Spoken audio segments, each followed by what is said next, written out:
منہ کی صفائی کے فائدے۔ الحمدللہ رب العالمین والصلاة والسلام علی خاتم النبیین، اما بعد فاعوذ باللہ من الشیطان الرجیم، بسم اللہ الرحمن الرحیم۔ منہ کی صفائی کے فائدے، یہ مضمون امیر اہل سنت دامت برکاتہم العالیہ کی کتاب فیضان سنت جلد اول صفحہ 285 تا 301 سے لیا گیا ہے۔ دعائے عطار یا رب المصطفیٰ، جو کوئی 14 صفحات کا رسالہ منہ کی صفائی کے فائدے پڑھ یا سن لے، اس کا ظاہر و باطن ستھرا فرما اور اس کو ماں باپ اور خاندان سمیت جنت میں بے حساب داخلہ نصیب فرما، آمین بجاہ خاتم النبیین صلی اللہ علیہ وآلہ وسلم۔ درود شریف کی فضیلت، فرمان آخری نبی صلی اللہ علیہ وآلہ وسلم، اے لوگو، بے شک بروز قیامت اس کی دہشتوں یعنی گھبراہٹوں اور حساب کتاب سے جلد نجات پانے والا شخص وہ ہوگا جس نے تم میں سے مجھ پر دنیا کے اندر بکثرت درود شریف پڑھے ہوں گے۔ صلو علی الحبیب صلی اللہ علی محمد۔ خلال، کھانا کھانے کے بعد کسی لکڑی یا تنکے سے خلال کرنا سنت ہے۔ بعض اسلام بھائی خلال کے لیے ماچس کی تیلی کا بارود اکھیڑ کر پھینک دیتے ہیں۔ ایسا نہیں کرنا چاہیے کہ اس طرح بارود ضائع ہوتا ہے، کسی اور تنکے سے خلال کر لیا جائے۔ خلال کی اہمیت سے احادیث کریمہ مالا مال ہیں، چنانچہ حضرت ابو ہریرہ رضی اللہ عنہ فرماتے ہیں، سرکار مدینہ صلی اللہ علیہ وآلہ وسلم نے ارشاد فرمایا، جو شخص کھانا کھائے اور دانتوں میں کچھ رہ جائے، اسے اگر خلال سے نکالے تو تھوک دے اور زبان سے نکالے تو نگل جائے۔ جس نے ایسا کیا اچھا کیا، اور نہ کیا تو بھی حرج نہیں۔ کرامن کاتبین اور خلال نہ کرنے والے، حضرت ابو ایوب انصاری رضی اللہ عنہ فرماتے ہیں کہ حضور سید دو عالم صلی اللہ علیہ وآلہ وسلم ہمارے پاس تشریف لائے اور فرمایا، خلال کرنے والے کتنے عمدہ ہیں۔ صحابہ کرام علیہم رضوان نے عرض کی، یا رسول اللہ صلی اللہ علیہ وآلہ وسلم، کس چیز سے خلال کرنے والے؟ فرمایا، وضو میں خلال کرنے والے اور کھانے کے بعد خلال کرنے والے۔ وضو کا خلال کلی کرنا، ناک میں پانی چڑھانا اور انگلیوں کے درمیان خلال کرنا ہے، جبکہ کھانے کا خلال کھانے کے بعد ہے۔ اور کرامن کاتبین یعنی اعمال لکھنے والے دونوں بزرگ فرشتوں پر اس سے زیادہ کوئی بات شدید نہیں کہ وہ جس شخص پر مقرر ہیں اسے اس حال میں نماز پڑھتا دیکھیں کہ اس کے دانتوں کے درمیان کوئی چیز ہو۔ پان کھانے والے متوجہ ہوں۔ میرے آقا اعلی حضرت امام اہل سنت امام احمد رضا خان رحمت اللہ علیہ فرماتے ہیں، پانوں کی کثرت سے عادی، خصوصاً جب دانتوں میں فضا یعنی گیپ ہو، تجربے سے جانتے ہیں کہ چھالیا کے باریک ریزے اور پان کے بہت چھوٹے چھوٹے ٹکڑے اس طرح منہ کے اطراف اور اکناف میں جاگیر ہوتے ہیں، یعنی منہ کے کونوں اور دانتوں کے کھانچوں میں گھس جاتے ہیں کہ 3 بلکہ کبھی 10-12 کلیاں بھی ان کے تصفیہ تام یعنی مکمل صفائی کو کافی نہیں ہوتی۔ نہ خلال انہیں نکال سکتا ہے، نہ مسواک، سوا کلیوں کے کہ پانی منافذ یعنی سوراخوں میں داخل ہوتا اور جنبش دینے یعنی ہلانے سے جمے ہوئے باریک ذروں کو بتدریج چھوڑا چھوڑا کر لاتا ہے۔ اس کی بھی کوئی تحدید یعنی حد بندی نہیں ہو سکتی، اور یہ کامل تصفیہ یعنی مکمل صفائی بھی بہت مؤکد یعنی اس کی سخت تاکید ہے۔ متعدد احادیث میں ارشاد ہوا کہ جب بندہ نماز کو کھڑا ہوتا ہے، فرشتہ اس کے منہ پر اپنا منہ رکھتا ہے، یہ جو پڑھتا ہے اس کے منہ سے نکل کر فرشتے کے منہ میں جاتا ہے۔ اس وقت اگر کھانے کی کوئی شے اس کے دانتوں میں ہوتی ہے، ملائکہ کو اس سے ایسی سخت ایذا ہوتی ہے کہ اور شے سے نہیں ہوتی۔ حضور اکرم صلی اللہ علیہ وآلہ وسلم نے فرمایا، جب تم میں سے کوئی رات کو نماز کے لیے کھڑا ہو تو چاہیے کہ مسواک کر لے، کیونکہ جب وہ اپنی نماز میں قراءت کرتا ہے تو فرشتہ اپنا منہ اس کے منہ پر رکھ لیتا ہے اور جو چیز اس کے منہ سے نکلتی ہے وہ فرشتے کے منہ میں داخل ہو جاتی ہے۔ اور طبرانی نے کبیر میں حضرت ابو ایوب انصاری رضی اللہ عنہ سے روایت کی ہے کہ دونوں فرشتوں پر اس سے زیادہ کوئی چیز گرا نہیں کہ وہ اپنے ساتھی کو نماز پڑھتا دیکھیں اور اس کے دانتوں میں کھانے کے ریزے پھنسے ہوں۔ دانتوں میں کمزوری، حضرت ابن عمر رضی اللہ عنہما فرماتے ہیں جو کھانا بوٹی کے ریشے وغیرہ داڑوں میں رہ جاتا ہے وہ داڑوں کو کمزور کر دیتا ہے۔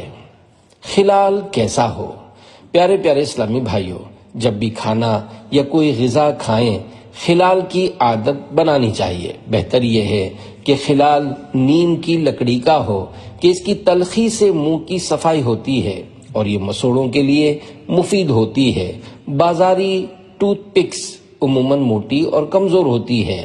ناریل کی تیلیوں کی غیر مستعمل جھاڑو کی ایک تیلی یا کھجور کی چٹائی کی ایک پٹی سے بلیڈ کے ذریعے کئی مضبوط خلال تیار ہو سکتے ہیں۔ بعض اوقات منہ کے کونے کے دانتوں میں خلا ہوتا ہے اور اس میں بوٹی وغیرہ کا ریشہ پھنس جاتا ہے جو کہ تنکے وغیرہ سے نہیں نکل پاتا۔ اس طرح کے ریشے نکالنے کے لیے میڈیکل اسٹور پر مخصوص طرح کے دھاگے فلوزرز ملتے ہیں۔ نیز آپریشن کے آلات کی دکان پر دانتوں کی اسٹیل کی کوریدنی یعنی کرو اسکیلر بھی ملتی ہے، مگر ان چیزوں کے استعمال کا طریقہ سیکھنا بہت ضروری ہے ورنہ مسوڑے زخمی ہو سکتے ہیں۔ خلال کی 7 نیات حدیث پاک میں ہے۔ اللہ پاک کے پیارے محبوب صلی اللہ علیہ وآلہ وسلم کا فرمان عظیم الشان ہے، مسلمان کی نیت اس کے عمل سے بہتر ہے۔ خلال شروع کرنے سے قبل بلکہ کھانا شروع کرنے سے پہلے ہی یہ نیتیں کر کے ثواب کا خزانہ حاصل کر لیجئے۔ نمبر 1، کھانے کے بعد خلال کی سنت ادا کروں گا۔ 2، خلال شروع کرنے سے قبل بسم اللہ پڑھوں گا۔ 3، مسواک کرنے کے لیے مدد حاصل کروں گا کیونکہ دانتوں کے خلا میں اٹکے ہوئے غذائی اجزاء جب سڑتے ہیں تو مسوڑے کمزور اور بیمار پڑ جاتے اور ان سے خون بہنے لگتا ہے، لہذا مسواک کرنا دشوار ہو جاتا ہے۔ 4، وضو میں کامل طور پر کلیاں کرنے پر مدد حاصل کروں گا۔ اندرون منہ ہر پرزے پر اور دانتوں کی درمیانی خلاؤں میں پانی بہہ جائے، اس طرح 3 بار کلیاں کرنا وضو میں سنت مؤکدہ ہے اور مذکورہ طریقے پر غسل میں 1 بار کلی کرنا فرض اور 3 بار سنت ہے۔ 5، دانتوں کو امراض سے بچانے کی کوشش کر کے عبادت پر قوت حاصل کروں گا کیونکہ خلال کرنے کی وجہ سے غذا کے اجزاء نکل جائیں گے اور یوں مسوڑوں کی بیماریوں سے تحفظ حاصل ہوگا اور اچھی صحت سے عبادت پر قوت حاصل ہوتی ہے۔ 6، منہ کو بدبو سے بچا کر مسجد کے اندر داخلہ بحال رکھنے پر مدد حاصل کروں گا۔ ظاہر ہے کھانے کے اجزاء دانتوں میں اٹکے رہیں گے تو سڑ کر بدبو کا باعث ہوں گے اور جب منہ میں بدبو ہو تو مسجد میں داخل ہونا حرام ہے۔ 7، فرشتوں کو ایذا دینے سے بچوں گا۔ منہ میں غذائی ریشہ ہوتے ہوئے نماز میں قرآن پاک پڑھنے سے فرشتوں کو ایذا ہوتی ہے۔ کلی کا طریقہ، وضو میں اس طرح کلی کرنی ضروری ہے کہ منہ کے ہر کل پرزے اور دانتوں کی تمام کھڑکیوں وغیرہ میں پانی پہنچ جائے۔ وضو میں 3 مرتبہ اس طرح کلیاں کرنا سنت مؤکدہ ہے اور غسل میں 1 بار فرض اور 3 بار سنت۔ اگر روزہ نہ ہو تو غرغرہ بھی کیجیے۔ گوشت کے ریشے وغیرہ نکالنے ضروری ہیں۔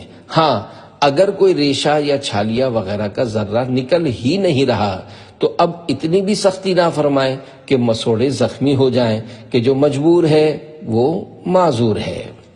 خلال کی طبی حکمتیں، ہمارے پیارے پیارے آقا صلی اللہ علیہ وآلہ وسلم نے آج سے 1400 سال سے بھی زائد عرصے پہلے ہی کئی امراض سے تحفظ کے لیے خلال کی اہمیت سمجھا دی۔ اب صدیوں بعد سائنسدانوں کی سمجھ میں بھی آ گیا، چنانچہ خلال کی حکمتیں بیان کرتے ہوئے اطباء کہتے ہیں کھانے کے بعد غذائی اجزاء دانتوں اور مسوڑوں کے درمیان پھنس جاتے ہیں، اگر ان کو خلال کے ذریعے نکالا نہ جائے تو یہ سڑتے ہیں، جس سے ایک خاص قسم کا پلاسما بن کر مسوڑوں کو متورم کرتا یعنی سجاتا اور اس کے بعد دانتوں اور مسوڑوں کے تعلق کو ختم کر دیتا ہے۔ نتیجتاً دانت آہستہ آہستہ گر جاتے ہیں۔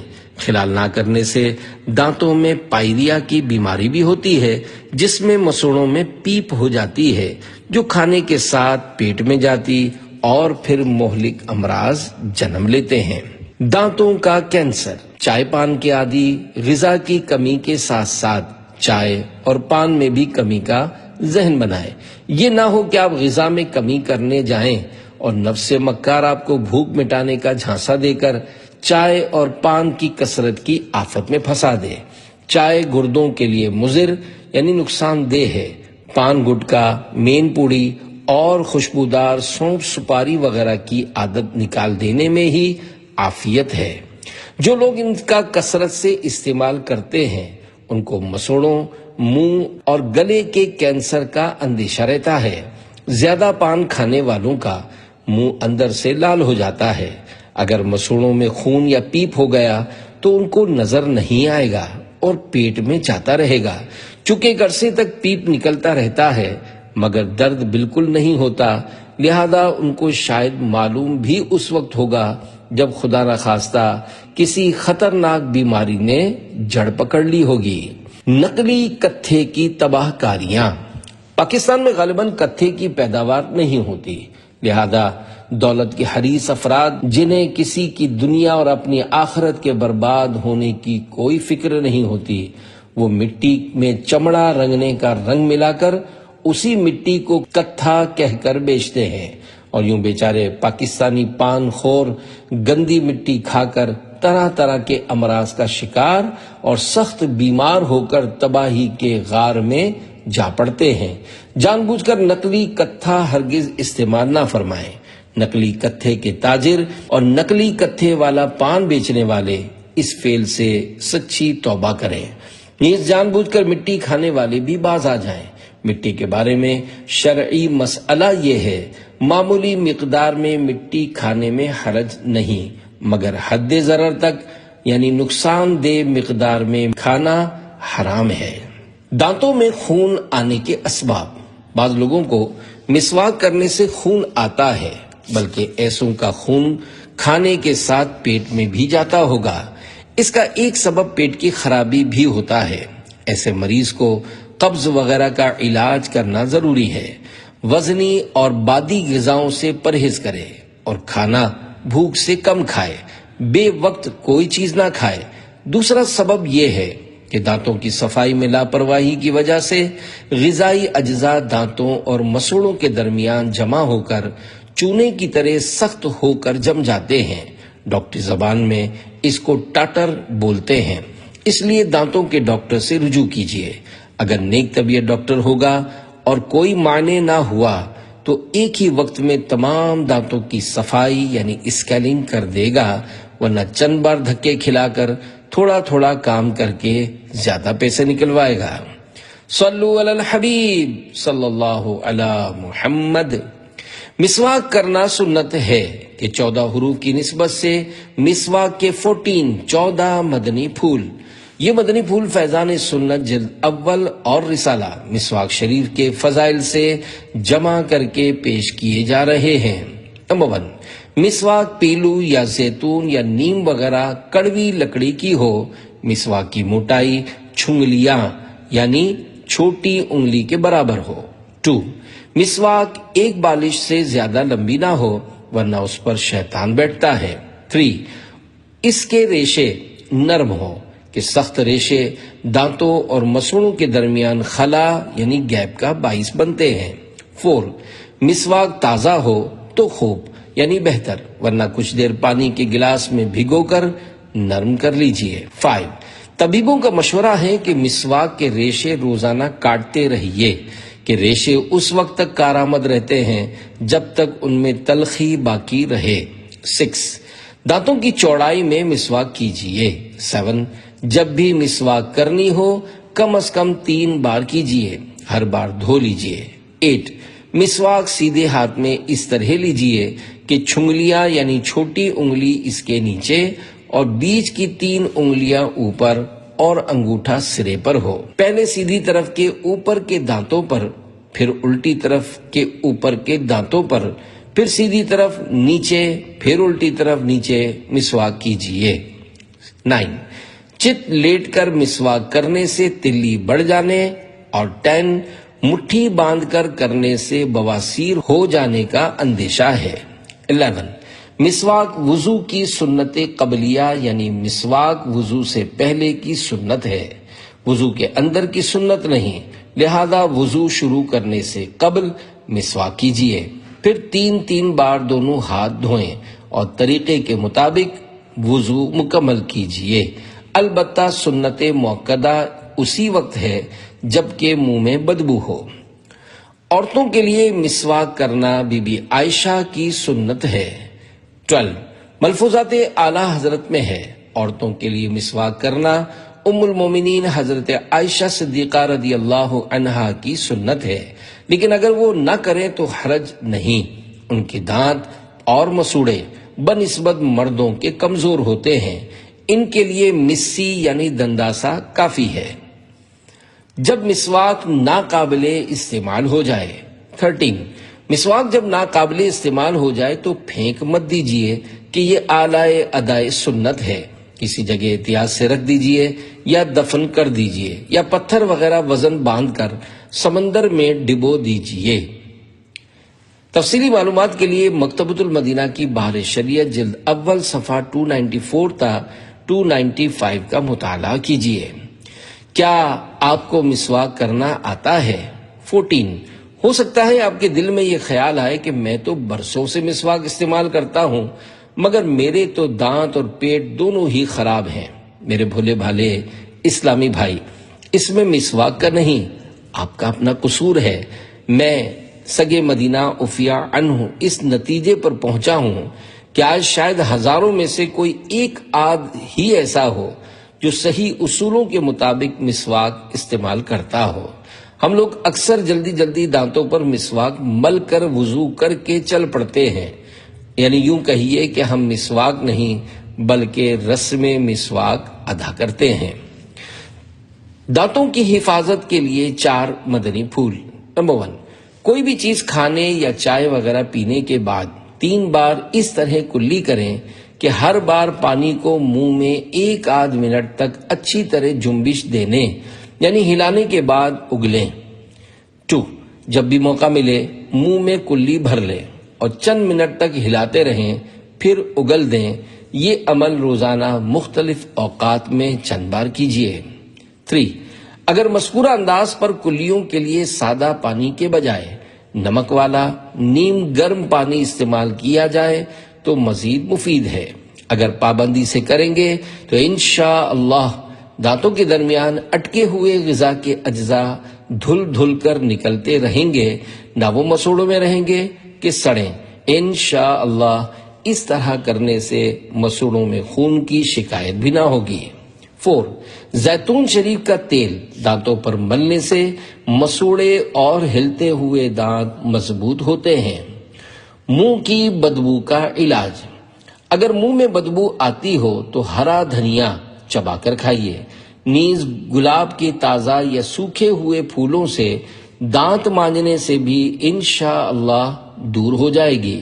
ہاں، اگر پیٹ کی خرابی کی وجہ سے بدبو آتی ہو تو کم خوری کی سعادت حاصل کر کے بھوک کی برکتیں لوٹنے سے انشاءاللہ ٹانگوں اور بدن کے مختلف حصوں کے درد، قبض، سینے کی جلن، منہ کے چھالے، بار بار ہونے والے نزلے، کھانسی اور گلے کے درد، مسوڑوں میں خون آنا وغیرہ بہت سارے امراض کے ساتھ ساتھ منہ کی بدبو سے بھی جان چھوٹ جائے گی۔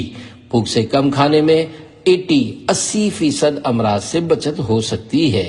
تفصیلی معلومات کے لیے فیضان سنت کے باب پیٹ کا قفل مدینہ کا مطالعہ فرمائیے۔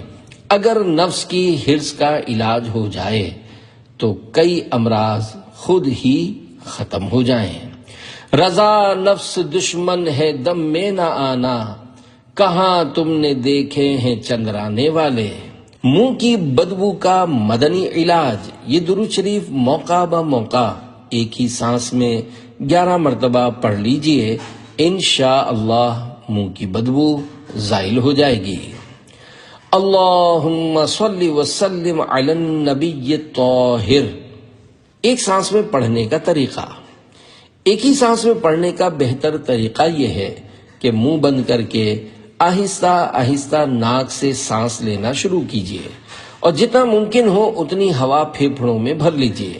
اب درود شریف پڑھنا شروع کیجیے۔ چند بار اس طرح مشق کریں گے تو سانس ٹوٹنے سے قبل انشاءاللہ مکمل 11 بار درود شریف پڑھنے کی ترکیب بن جائے گی۔ مذکورہ طریقے پر ناک سے گہرا سانس لے کر ممکن حد تک روک رکھنے کے بعد منہ سے خارج کرنا صحت کے لیے انتہائی مفید ہے۔ دن میں جب بھی موقع ملے، بالخصوص کھلی فضا میں، روزانہ چند بار تو ایسا کر ہی لینا چاہیے۔ مجھے یعنی سگے مدینہ عفیہ عنہ کو ایک سن رسیدہ حکیم صاحب نے بتایا تھا کہ میں سانس لینے کے بعد آدھے گھنٹے تک یا کہا 2 گھنٹے تک ہوا کو اندر روک لیتا ہوں اور اس دوران اپنے ورد و وظائف بھی پڑھ سکتا ہوں۔ بقول ان حکیم صاحب کے سانس روکنے کے ایسے مشاق یعنی مشق کر کے ماہر ہو جانے والے لوگ بھی دنیا میں ہوتے ہیں کہ صبح سانس لیتے ہیں تو شام کو نکالتے ہیں۔ 5 خوشگوار منہ۔ سرکار مدینہ صلی اللہ علیہ وآلہ وسلم کا ایک عظیم معجزہ ملاحظہ فرمائیے، جس کی برکت سے 5 خوش نصیب صحابیات رضی اللہ عنہن کے منہ ہمیشہ کے لیے خوشبودار ہو گئے۔ چنانچہ حضرت عمیرہ بنت مسعود انصاریہ رضی اللہ عنہا فرماتی ہیں کہ ہم 5 بہنیں حضور اکرم صلی اللہ علیہ وآلہ وسلم کی خدمت معظم میں بیعت کرنے کے لیے حاضر ہوئیں۔ حضور صلی اللہ علیہ وآلہ وسلم اس وقت قدید یعنی خشک کیا ہوا گوشت تناول فرما رہے تھے۔ حضور صلی اللہ علیہ وآلہ وسلم نے ایک پارائے قدید یعنی قدید کا ٹکڑا چبا کر نرم کر کے ہم کو عطا فرمایا، تو ہم میں سے ہر ایک نے تھوڑا تھوڑا کر کے کھا لیا۔ اس کی برکت سے مرتے دم تک ہمارے منہوں سے ہمیشہ خوشبو ہی آئی۔ موسلا دھار بارش۔ پیارے پیارے اسلامی بھائیوں، دعوت اسلامی کی دینی ماحول سے ہر دم وابستہ رہیے، سنت اور اجتماع میں شرکت فرمایا کیجیے، انشاءاللہ آخرت کی بے شمار بھلائیاں ہاتھ آئیں گی، بلکہ دنیاوی پریشانیاں بھی دور ہوں گی۔ عاشقان رسول کے قرب میں انشاءاللہ دعائیں بھی قبول ہوں گی۔ مسلمانوں کے چوتھے خلیفہ حضرت مولا کائنات علی المرتضیٰ شیر خدا رضی اللہ عنہ سے روایت ہے کہ مکی مدنی سرکار صلی اللہ علیہ وآلہ وسلم نے ارشاد فرمایا، الدعاء سلاح المؤمن وعماد الدین ونور السماوات والارض، یعنی دعا مومن کا ہتھیار ہے اور دین کا ستون ہے اور زمین و آسمان کا نور ہے۔ بالخصوص سفر میں دعا رد نہیں کی جاتی، اور اگر عاشقان رسول کا مدنی قافلہ ہو پھر تو کیا ہی بات ہے۔ چنانچہ دعوت اسلامی کے عاشقان رسول کا سنتیں سیکھنے سکھانے کا ایک مدنی قافلہ نکیال کشمیر پاکستان میں سفر پر تھا۔ مقامی لوگوں نے دعا کی درخواست کرتے ہوئے بتایا کہ نکیال کے مسلمان عرصہ دراز سے برسات کی نعمت سے محروم ہیں۔ چنانچہ مدنی قافلے والوں نے اجتماعی دعا کی ترکیب کی۔ نکیال کے کافی مسلمان شریک ہوئے۔ دن کا وقت تھا، دھوپ نکلی ہوئی تھی۔ عاشقان رسول نے گڑ گڑا کر رقت انگیز دعا شروع کر دی۔ الحمدللہ دیکھتے ہی دیکھتے ابر رحمت چھا گیا، گھنگھور گھٹائیں امن آئیں اور موسلا دھار بارش برسنے لگی۔ خوشی کے نعرے بلند ہونے لگے، لوگ بارش میں شرابور ہو گئے۔ دعوت اسلامی کی محبت اور مدنی قافلے والے عاشقان رسول کی عقیدت سے حاضرین کے قلوب مالا مال ہو گئے۔